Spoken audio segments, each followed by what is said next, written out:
23 strategi sederhana untuk kelas yang menyenangkan. Dalam buku Teach Like Finland, mengajar seperti Finlandia. Hari ini kita akan membahas tentang strategi keempat, yaitu menyederhanakan ruang. Suatu saat, ketika saya sedang memimpin sebuah tur sekolah untuk para tamu dari Amerika, salah seorang menoleh ke arah saya dengan raut muka ingin tahu. Saya lihat tidak ada terlalu banyak tempelan di dinding, katanya. Tamu ini ingin tahu mengapa. Jawaban mudahnya adalah bahwa saat itu sedang libur musim panas dan banyak siswa telah membawa pulang hasil kerja mereka. Namun itu bukan seluruh cerita. Jika Anda mengunjungi sekolah saya di bulan Mei pada tahun yang sama, Anda akan melihat suasana yang sangat berbeda. Anda akan menemukan dalam bayangan saya poster-poster yang telah diselesaikan para siswa selama jam geografi yang baru saja berakhir, atau gambar-gambar yang dibuat para murid dalam kelas seni rupa. Dalam kunjungan saya ke sekolah Finlandia lainnya, saya melihat hal-hal sama yang ditampilkan. Dalam pengalaman saya, guru-guru di Finlandia lebih suka meminimalkan jumlah barang yang tertempel di tembok di kelas-kelas dan lorong-lorong. Rupanya ini menjadi sifat alami mereka. Mantra sedikit itu banyak diamini oleh orang Finlandia. Ini dibuktikan dengan desain orang Finlandia yang minimalis. Kunjungi rumah Finlandia dan bisa dipastikan Anda akan menemukan ruang yang rapi dan nyaman. Bayangkan gaya IKEA. Pujian yang tidak bisa tidak Anda sampaikan kepada seorang tuan rumah Finlandia itu adalah komentar positif mengenai atmosfer rumahnya. Di tahun-tahun saya tinggal di Finlandia, saya telah mempelajari bahwa sebuah rumah yang nyaman dari sudut pandang seorang Finlandia sangat tergantung pada bagaimana membuat ruang tinggal seseorang sesederhana mungkin. Saya pikir prinsip yang sama ingin disampaikan lewat desain ruang kelas Finlandia. Banyak tamu yang melihat sekolah Finlandia secara langsung merasakan ketenangan siswa dan gurunya. Tentu saja ada banyak faktor di balik fenomena ini. Namun satu alasan dari kurangnya luapan-luapan ekspresi, saya yakin adalah ruang pembelajaran yang dijaga tetap sederhana. Di tahun 2014, para peneliti dari Universitas Carnegie Mellon mengeksplorasi ide ini. Dengan menyelidiki bagaimana ruang kelas yang terlalu banyak dekorasi berpotensi membuat anak-anak sulit fokus pada pelajaran. Dalam suatu studi, siswa taman kanak-kanak diberi 6 pelajaran pengantar IPA di sebuah kelas percobaan, di mana peneliti secara eksperimental akan mengubah lingkungan belajar. Untuk beberapa pelajaran, dindingnya penuh dengan dekorasi dan di lain waktu dinding sama sekali polos. Studi tersebut mengungkapkan bahwa anak-anak lebih mudah teralihkan perhatiannya oleh lingkungan visual, membutuhkan waktu yang lebih banyak untuk menyelesaikan tugas, dan menunjukkan hasil belajar yang kurang maksimal saat dinding penuh dengan dekorasi daripada ketika dekorasi tersebut dihilangkan. Sebagai guru, upaya untuk mengurangi rangsangan eksternal di dalam kelas kita sangat penting untuk siswa-siswa muda, karena kemampuan untuk fokus adalah sesuatu yang berkembang seiring usia anak. Penulis studi ini menunjukkan bahwa siswa kelas 6 mampu mengabaikan rangsangan yang tidak relevan jauh lebih mudah daripada anak usia prasekolah. Anna Fisher, pemimpin sebuah studi, menyampaikan kepada The New York Times dalam suatu wawancara bahwa hasil akademik dipengaruhi oleh banyak faktor, namun banyak diantaranya berada di luar kendali para pendidik. Para peneliti menengarai bahwa tampilan suatu ruang kelas adalah sesuatu yang dapat dengan mudah dikondisikan oleh para guru. Kegiatan menampilkan karya siswa yang berkualitas dapat menjadi sebuah upaya yang menyenangkan. Para siswa dapat merasa bangga atas pekerjaan yang telah mereka lakukan. Dan sebagai pendidik, kita juga merasa bangga atas semua upaya pendampingan yang telah kita lakukan. Di saat yang bersamaan, peneliti menyarankan bahwa hal seperti ini perlu dilakukan terus-menerus. Sebagai guru, saya pikir kita kadang-kadang bisa terlalu fokus pada tampilan dari suatu pembelajaran. Kita mungkin justru menghamburkan waktu akibat terobsesi pada dekorasi dan meminta siswa untuk menghias dinding kelas kita. Padahal masih ada banyak aspek penting dalam mengajar yang harus dihadirkan. Sebenarnya saya merasa malu. Dulu saya biasa menstempel LK, lembar kerja matematika murid kelas 1 saya, ke papan pengumuman. Di tahun-tahun pertama mengajar di daerah Boston, keseimbangan diperlukan, dan saya menyadari bahwa ini mungkin terasa seperti perjuangan untuk menyederhanakan ruang kelas Anda.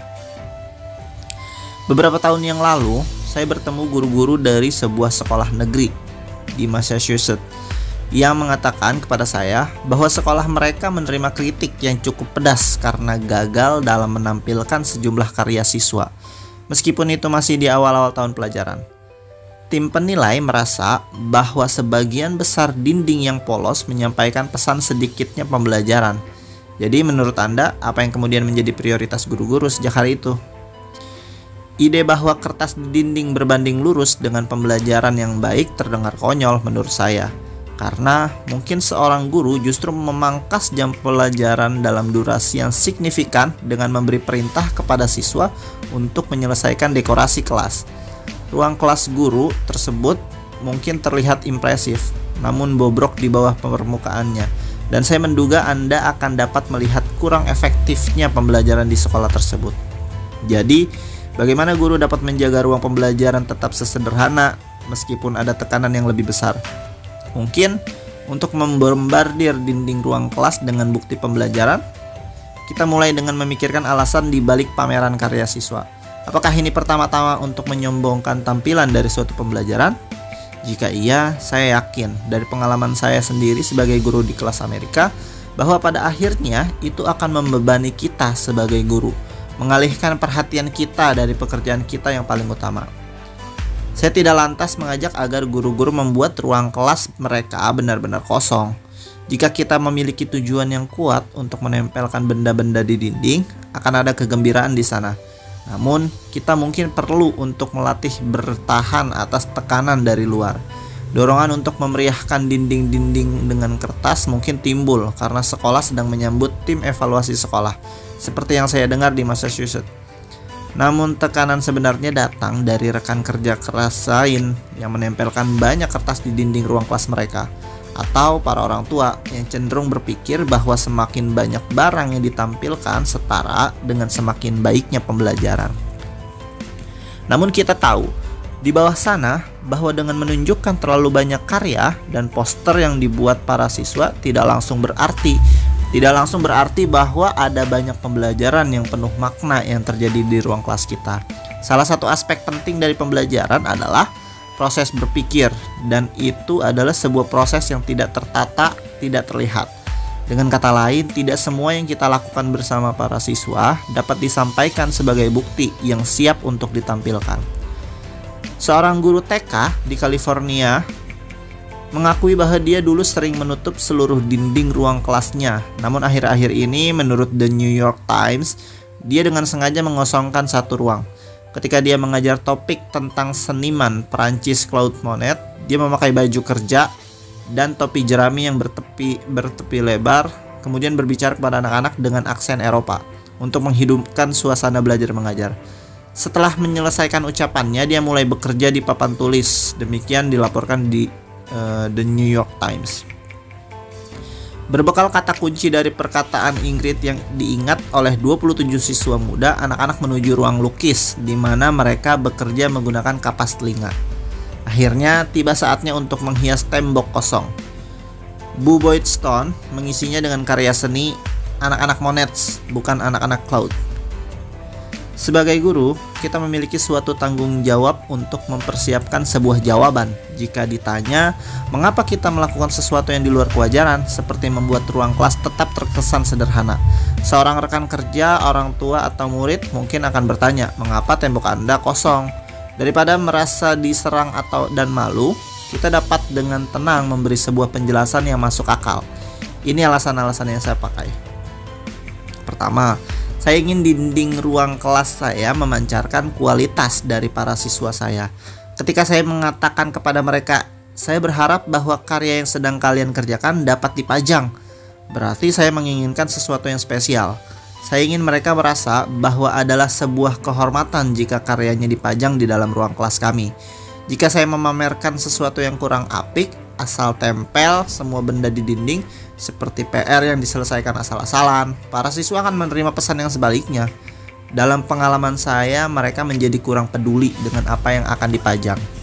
Yang kedua, waktu adalah komoditas yang paling berharga bagi kita sebagai guru, dan karena waktu terbatas, saya memilih untuk membatasi waktu yang dihabiskan untuk hal-hal yang sifatnya tambahan, seperti membuat pajangan kelas. Ini tidak berarti bahwa saya tidak memandangnya sebagai sesuatu yang bernilai. Sederhananya, saya sadar bahwa saya memiliki banyak tanggung jawab yang juga penting. Satu cara untuk membatasi waktu yang saya butuhkan dalam memajang karya siswa di dinding adalah dengan melibatkan para siswa. Bahkan anak-anak kecil, menurut pengalaman saya, menikmati proses menampilkan pekerjaan mereka di ruang kelas. Tidak ada alasan menurut pendapat saya mengapa seorang guru masih harus memakai waktunya sepulang sekolah untuk memajang karya-karya siswa. Dengan melibatkan para siswa di jam sekolah, kita dapat menghemat waktu yang berharga tersebut dan menumbuhkan rasa memiliki atas pembelajaran mereka. Yang ketiga, dengan memajang lebih sedikit barang, tidak diragukan lagi, memberikan penegasan yang lebih besar pada beberapa barang yang ditampilkan di dinding. Itu adalah hal yang sangat baik. Terakhir, dengan meletakkan lebih sedikit barang, maka itu akan mengurangi rangsangan dari luar kelas dan dapat sesuai penelitian, yaitu memudahkan para siswa untuk tetap fokus.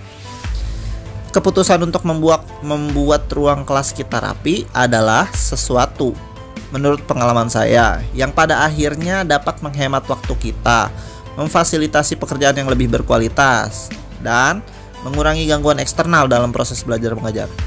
Dan jika Anda menciptakan lingkungan belajar yang tetap sederhana, saya memprediksi bahwa ketika Anda berdiri di tengah kelas Anda dan berkeliling, melihat dindingnya, Anda tidak akan merasa enak atau justru kurang percaya diri karena sedikitnya barang yang dipajang. Anda akan mengalami juga para siswa Anda sesuatu kesan yang menyenangkan.